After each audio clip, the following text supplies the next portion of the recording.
It was a Friday night, raining. I'm sitting in my car outside a Domino's, waiting on an order that's already 12 minutes late, and I get a text from my cousin. "Yo, what are you getting a real job?" I stared at that message for probably 30 seconds, not because it hurt, because I genuinely didn't know what to say back. Like, what do you say to that? "I'm working on it? Mind your business?" "Sir, I made $180 today and I clocked in from my driveway." I put my phone down, grabbed the order, and drove off into the rain. And I remember thinking, there has to be something I'm missing here, because this can't just be it. That was about 8 months before everything changed, and this is the story of what I figured out. So let me take you back to the beginning, because the beginning matters. I started doing deliveries because I needed money fast, and this was the fastest way I knew to get it. There's no interview, no 2-week wait. Download the app, pass the background check, and you're out there the same week. That accessibility is real, and I'll never pretend it isn't. But what nobody tells you when you start is that you're essentially running a small business and nobody gives you the manual. There's no onboarding. There's no manager pulling you aside and saying, "Here's how to actually make this work." You just get a bag and a phone mount and figure it out alone at 60 miles an hour. The first few months I was just driving, accepting everything, working every hour I could, and wondering why the math never quite added up the way I thought it would. I'd have a shift that felt brutal, like genuinely exhausting, and then look at what I made and just feel this slow deflation. And the thing that was killing me, the thing I couldn't shake, was that I knew I was working hard. I just didn't know if I was working smart. Meanwhile, people around me had opinions. My mom thought it was temporary. My friends thought it was fine for now. And then there were the people who just kind of looked at me differently once they found out what I did.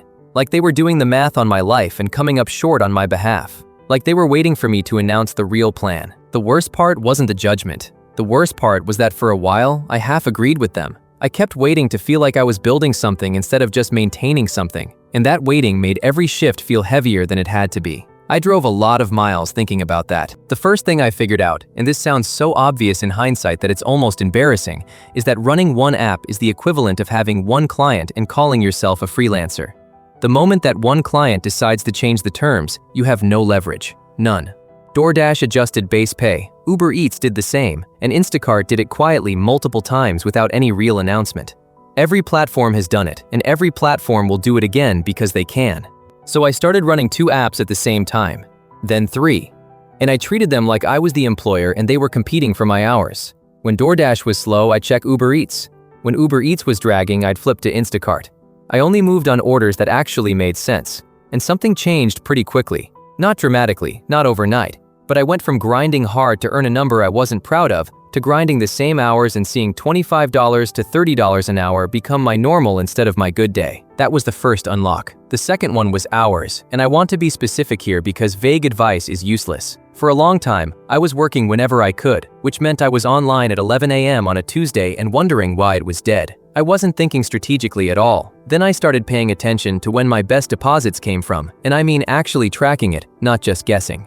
Friday night, 6 to 10 p.m., Saturday brunch, Sunday morning. These became non-negotiable for me, but the one that genuinely surprised me was weekday lunch in office areas and business districts. I started positioning myself near those zones on weekdays, and the tips were consistently better. Not sometimes better, but consistently. Office workers tip differently than residential, and once I noticed it, I couldn't unnotice it. The drivers I eventually connected with, who were clearing $1,200 to $1,400 a week, weren't working more hours than me. They were working the right hours in the right places. That distinction matters a lot. The third thing was order selection, and this one I learned the expensive way. I used to accept basically everything because every ping felt like money, and ignoring a ping felt like throwing money away. What I didn't understand is that some orders cost you money, not in any obvious way, more of a slow bleed. A $3.75 order that's 9 miles from where I am isn't a $3.75 order. By the time I factor in fuel, the time it takes, and then the drive back to the area where orders are actually happening, I might have been better off sitting still for those 25 minutes. Better orders come to drivers who are positioned in the right zones, not drivers who are always 8 miles outside of them chasing bad pings. I actually remember the shift it clicked for me. I declined 4 orders in a row one night, just sat there. My instinct was screaming at me to take something, anything, because sitting felt like losing. 20 minutes later, a $14 order dropped for 2 miles away. I took it, finished it, and was back in position in under 15 minutes. That was more than I would have made accepting all 4 of those bad ones combined. I started declining anything that didn't clear a number I had actually calculated, not guessed at. And my hourly rate went up without me working a single extra minute.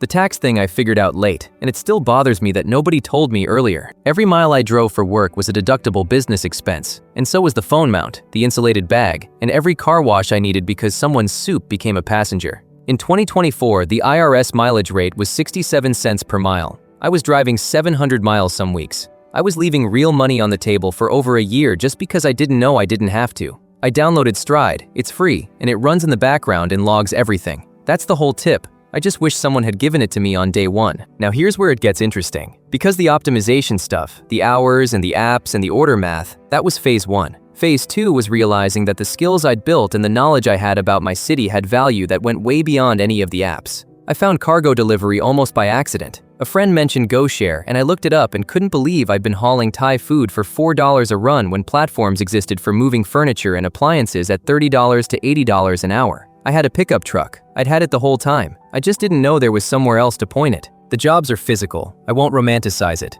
You're moving heavy things. But the pay reflects that in a way that food delivery genuinely doesn't. And once I got my first few ratings on GoShare, the better jobs started coming more consistently. Around the same time I started doing Amazon Flex blocks. The difference with Flex is that you claim the blocks ahead of time, usually the night before or the morning of, 3 to 5 hour blocks. It meant I could structure my week instead of just reacting to whatever the apps were doing. I'd run DoorDash in the morning, do a Flex block in the afternoon, close out with Spark or Uber Eats in the evening if I wanted to. It felt less chaotic, more like actually running something. But the move that genuinely changed how I thought about all of this was the local clients thing. After months of delivery work, I knew my city in a way that I realized most people just don't. I knew which streets backed up and when. I knew shortcuts that saved 10 to 15 minutes on runs across town. I knew the layout of neighborhoods in a way that even the GPS was wrong about sometimes. And I thought, this knowledge has to be worth something to someone besides DoorDash. I started asking around. Mentioned to a local bakery owner one morning when I was picking something up that I did same-day delivery, and if they ever needed someone reliable, I was around. She called me 3 days later. Then I found a florist 2 neighborhoods over who needed weekly runs to a couple of hotels. Within 2 months, I had 4 local clients paying me directly, consistently, every single week. No app taking a cut, no surge pricing, no algorithm deciding whether my weekend was good or not.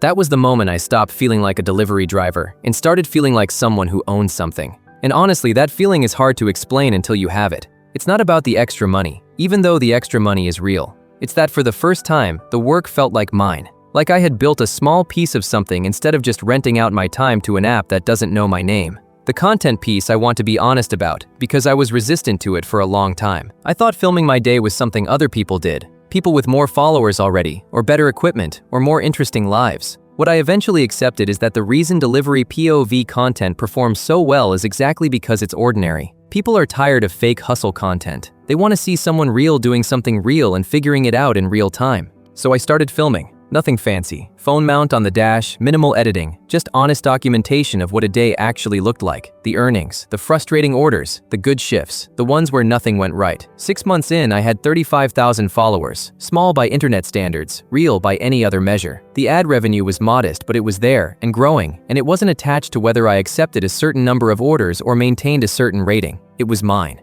So let me tell you where the numbers landed, because I think this is the part that actually matters. When I started, I was making around $900 a week. Some weeks more, some weeks less, but that was the average I could count on. And it felt like a ceiling. Like this was the number, and the number was the number. 8 months later, between platform stacking, optimizing my hours and order selection, the cargo work, the flex blocks, and the local clients, I was consistently clearing between $1,400 and $1,600 a week, some weeks more. I didn't work significantly more hours. I just stopped working the wrong ones, stopped accepting bad orders out of anxiety, stopped being loyal to platforms that had no loyalty to me, and stopped ignoring the parts of my situation that had actual value.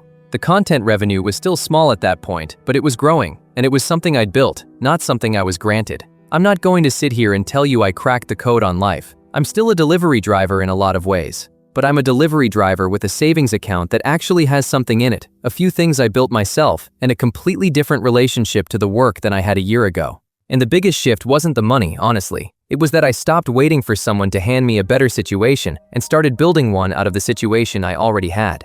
That sounds simple. It took me longer than I'd like to admit to actually do it. And there were weeks in the middle of it where nothing felt like it was working, and I genuinely questioned whether I was just telling myself a story to feel better. Those weeks were hard, but they were also the weeks where I learned the most about how I actually operated under pressure, and that turned out to be worth something too. And to everyone who asked me when I was getting a real job, including my cousin who I love but will absolutely bring this up at every family gathering for the rest of time, the answer is that this was the real job. I just had to figure out how to work it. Look, I know this job is hard. I know the apps are frustrating and the weather doesn't care about your plans. And some weeks you do everything right and the deposit still stinks. I've been there for all of it. But I also know that hard and hopeless aren't the same thing. And you wouldn't still be watching right now if you believed they were. If this story hit different for you, subscribe. Next week I'm breaking down the exact platforms that paid me the most per mile, ranked by what I actually experienced with real numbers. That video will be worth your time. Click it, I'll see you there.